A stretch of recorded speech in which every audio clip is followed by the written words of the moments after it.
जय हिंद दोस्तों, आशा करता हूँ आप लोग स्वस्थ होंगे, मस्त होंगे और अपने स्टडी में व्यस्त होंगे। तो दोस्तों आज की इस वीडियो में हम समझेंगे क्लास 10th के फिजिक्स चैप्टर 1 के बारे में। थोड़ा सा बेसिक नॉलेज है, बस आप वीडियो के शुरू से अंत तक बने रहिएगा। ये सारी चीजें आप लोगों को समझा दी जाएंगी कि कौन कौन से टॉपिक लिखा गया है जो आपके एग्जाम के दृष्टि से बहुत ज्यादा महत्वपूर्ण है। ठीक है, चलिए आप लोग भी इधर देखते रहिएगा। सबसे पहले देख लेते हैं कि फिजिक्स, जिसको हिंदी में भौतिकी कहते हैं। हिंदी में क्या कहते हैं? भौतिकी।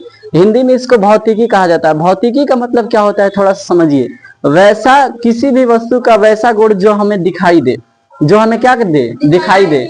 जैसे मान के चलो किसी भी वस्तु की बाहरी बनावट को हम मान के फिजिक्स कह सकते हैं। जैसे बाहर का है, करिया है, उज्जर है, ये सब किसके अंतर्गत आ जाएगा? फिजिक्स के अंतर। बताए थे ना, किसी भी वस्तु की बाहरी बनावट को हम क्या कहते हैं? फिजिक्स। जो हमें दिखाई दे दे स्पष्ट रूप से, उसी को हम क्या कहा जा सकता है? भौतिकी या फिजिक्स कहा जा सकता है। इसके अंदर का है ना तो केमिस्ट्री के अंतर्गत आ जाएगा, लेकिन एक समझने के पर्पज से, समझ में आ रहा है ना बातें।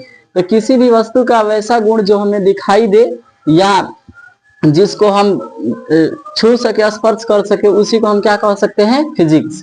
समझ में आ रहा है ना बातें। तो उसी फिजिक्स का लेसन 1 हम लोग पढ़ेंगे, ठीक है, जिसका लेसन 1 का जो नाम है प्रकाश का परावर्तन। लेसन 1 का क्या नाम है? प्रकाश का परावर्तन। इसको इंग्लिश में बोला जाता है reflection of light. Reflection of light. चलिए इंग्लिश बातों को हटा देते हैं, अब यहाँ पे समझते हैं कि सबसे पहले प्रकाश क्या है, उसके बाद से हम लोग परावर्तन को समझेंगे, है कि नहीं। चलिए प्रकाश क्या होता है, तो देखिए यहाँ पे कुछ परिभाषा लिखा गया है कि प्रकाश वह कारक या ऊर्जा है जिसकी सहायता से हम किसी वस्तु को देख सकते हैं। जिसकी सहायता से हम किसी वस्तु को क्या कर सकते हैं? देख सकते हैं। एक बात बताइए, किसी भी वस्तु को देखने के लिए केवल हमें आंखों की आवश्यकता होती है? नहीं, इसके अलावा किसी चीज की आवश्यकता होती है। तो क्या होता है? प्रकाश। क्या होता है? प्रकाश। प्रकाश बिना प्रकाश का हम किसी वस्तु को देख पाएंगे?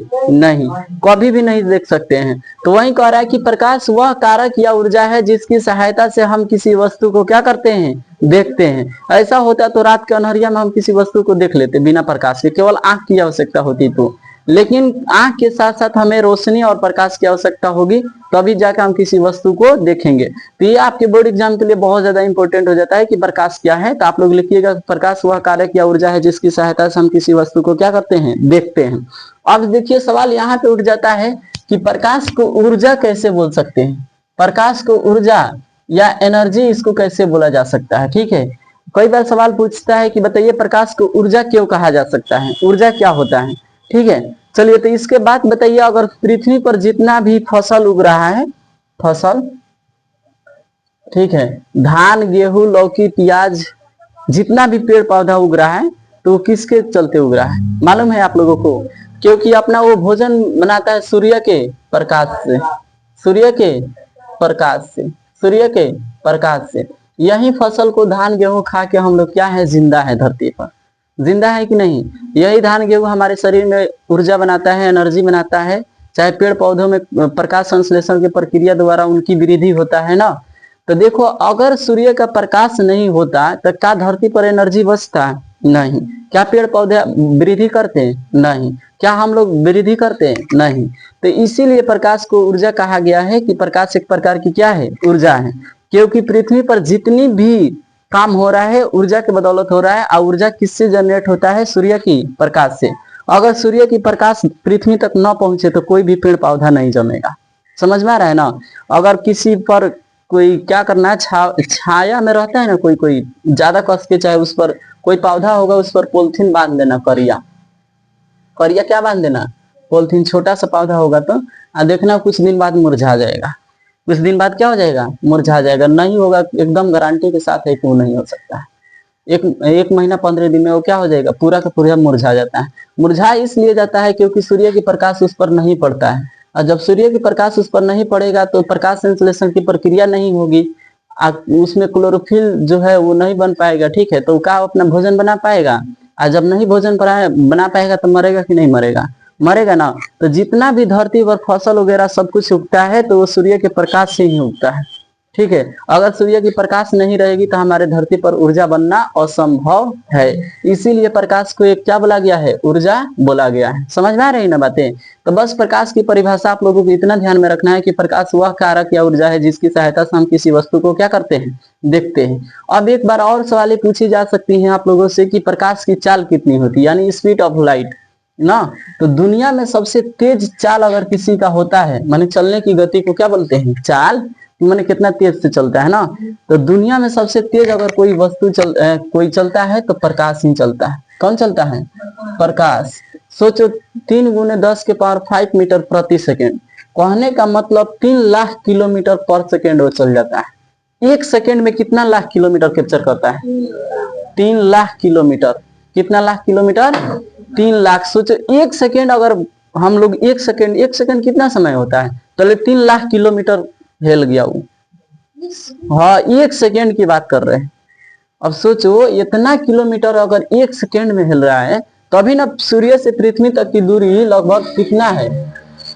15 मिलियन है। ठीक है, 15 मिलियन की दूरी 8 मिनट में तय कर लेता है। कितना मिनट में तय करता है? 8 मिनट में। सूर्य के प्रकाश पृथ्वी तक पहुंचने में लगभग 8 मिनट 16 सेकंड का 18 सेकंड का टाइम लगता है। अब सोचिए एगो ट्रेन को भेजा जाए ना लगातार, तो 150 साल लगेगा। कितना साल लगेगा? 150 साल लगेगा सूर्य तक पहुंचने में। माने एगो काल्पनिक यात्रा है, ठीक है, रियल में उसको नहीं मानना है। 150 साल लगेगा एगो ट्रेन जाने में। आप सोचो सूर्य की प्रकाश की स्पीड कितनी है कि वो कितने मिनट में पहुंच सकता है? 8 मिनट में।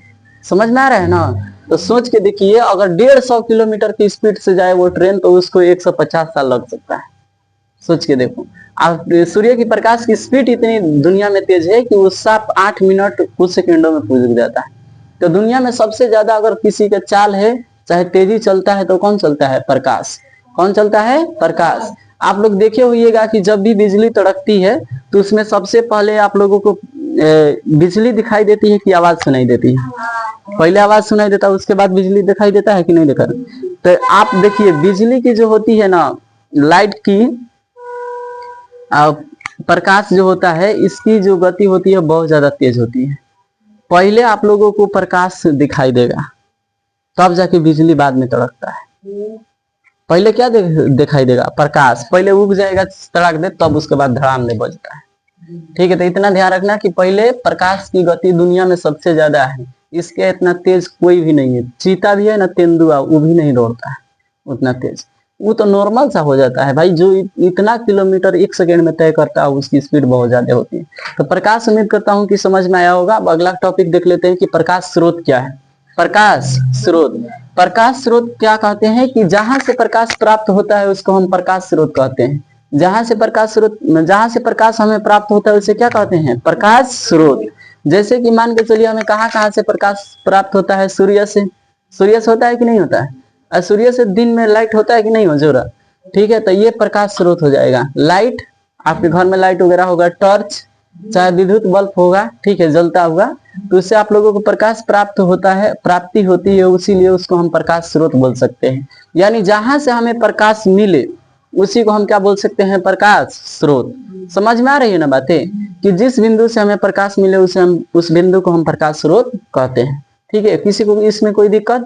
आप देख लेना है अपने नजरिए से कहाँ से हमें प्रकाश मिलता है। दिन में सूर्य रहता है, रात में बल्ब वल्ब जगा लेता है, मोबाइल रहता है, लालटेन का जमाना गया। ठीक है, तो इतना ध्यान रखना। प्रकाश स्रोत में किसी को डाउट नहीं? जहां से प्रकाश मिले उसे क्या कहते हैं? प्रकाश स्रोत। ठीक है, प्रकाश वह कारक या ऊर्जा है जिसकी सहायता से हम किसी वस्तु को क्या करते हैं? देखते हैं। प्रकाश की चाल 3 × 10⁵ मीटर प्रति सेकेंड या 3 लाख किलोमीटर प्रति सेकेंड होता है। यानी 1 सेकेंड में कितना किलोमीटर तय करेगा?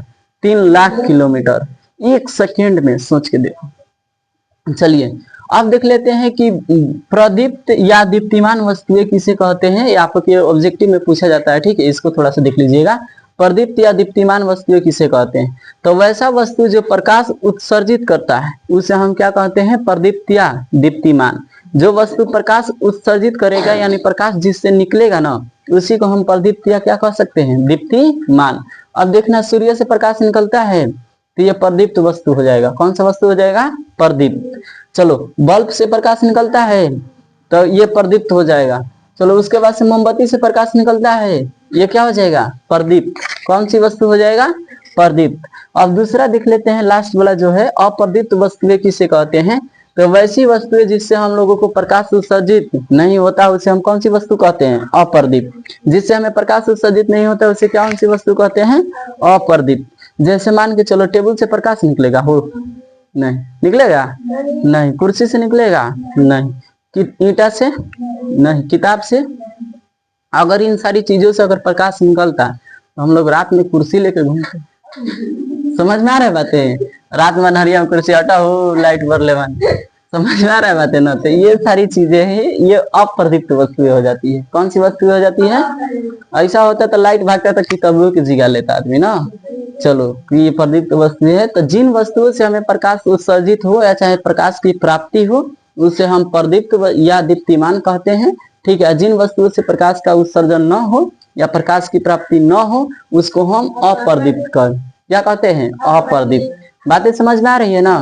अब आप लोगों को सब्जेक्टिव में यही पूछ देगा कि बताओ सूर्य प्रदीप्त है कि अप्रदीप्त? क्या है? प्रदीप्त। क्यों? क्योंकि वो प्रकाश को उत्सर्जित करता है। यही ऑब्जेक्टिव में 4 ऑप्शन दे के पूछ लेगा तो आप लोग नहीं बता सकते कि किससे प्रकाश निकलता है किससे नहीं निकल सकता है। ये बबुआ वाली कहानी इतना ज्यादा हार्ड नहीं है। इतना बातों में किसी को एनी डाउट है?